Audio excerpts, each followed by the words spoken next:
We live in hard times. Endless war, economic insecurity, political change, and religious outbreaks. But in both good and bad times, our greatest challenge is to stay free from faith zombies.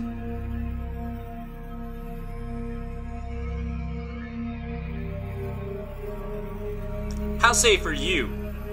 History suggests that you may be more vulnerable than you think.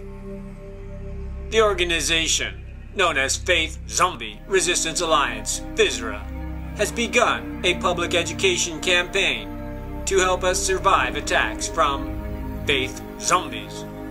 According to FISRA, during future religious outbreaks, there are only 3 coping strategies that may work. Strategy 1.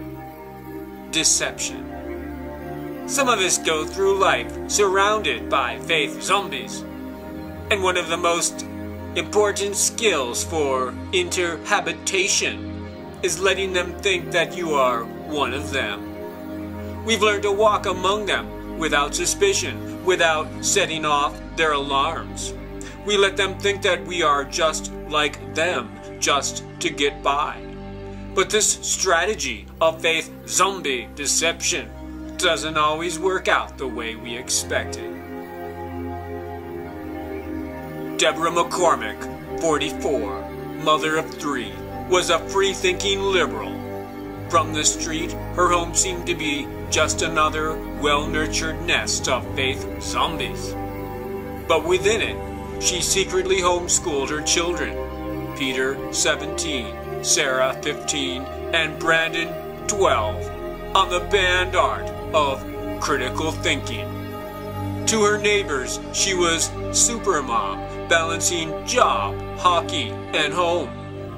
No one realized that when she and her family religiously left home every Sunday morning, they were going bird watching at the local wildlife refuge.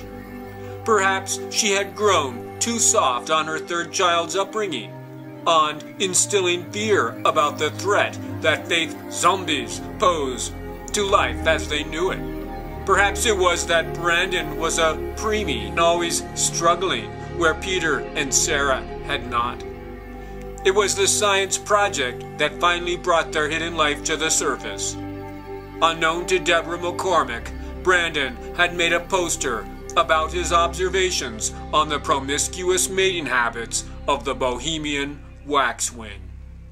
Lesson 1. Faith zombies will continue to be fooled only as long as we limit science education. Strategy number 2. Confrontation. If we are exposed as being a non-faith zombie, many of us have no choice but to become confrontational. There is nothing more provoking to a faith zombie than a head-on attack, so it should come as no surprise that this strategy is likely to fail outside of major cities where we, the unassimilated, have established sizable refuges. But even in cities, there is no guarantee of success or freedom. Take the case of Donnie Alvarez. 2 years ago, Donnie Alvarez led the life of a seemingly normal all-American faith zombie in small-town Oklahoma. On his 18th birthday, he left it all behind for the harsher but free life of the back streets and parks of Tulsa, St. Louis, and Austin. For 6 months, he was a hustler, hustling his soul for a handout in zombie-run soup kitchens. But as the months continued, he grew to resent their power over him and their shallow claims of charity. One day, in an act of defiance that has become legendary among Austin's free thinkers, Donnie Alvarez refused to say grace in the dining hall, and he and 27 other homeless men and women began a month-long hunger strike that only ended in the hospital when, under a cloud of starvation-induced delirium, Donnie Alvarez was assimilated by a frail elderly nun and a bowl of lukewarm corn pudding. Lesson number 2. Never taunt faith zombies on an empty stomach. Strategy number 3. Shock and awe. It's a story that countless of us have experienced at least once, and only some of us have survived it. You're sitting in your favorite chair, reading Richard Dawkins, and you hear the first warning. They've come for you, those latter-day zombies, and you're naked and tired from your all-night passage through chapters 3 through 9. Now this is where 3.7% of us make a decision that leads to our assimilation. Surprisingly, the ones that are assimilated are not the ones you might think. Last September, Jim Cook heard those cold, hard, and persistent knocks on his door, and he was soon assimilated. His mistake was that he did what many of us are inclined to do. He responded with shock and awe. He answered the door, buck naked, coffee in hand, with a dry-faced rebelliousness that comes from reading too much Richard Dawkins. Having been sorely deprived of gay sex their entire lives, and with their famously low tolerance to the very aroma of coffee, the best way to entice a pair of Latter-day Faith zombies is to greet them naked, coffee in hand. So from the first, Jim Cook was at a disadvantage.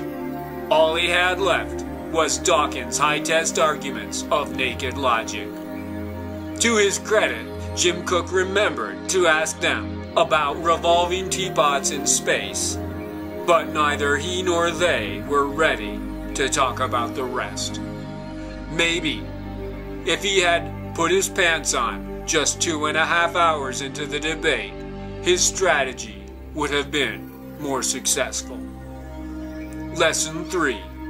Faith zombies are easily shocked, but all might work against you if you are ill-suited for being naked in front of them. Some say that deception simply enables faith zombies to take control, that open confrontation and shock and awe strategies only escalate a fragile truce.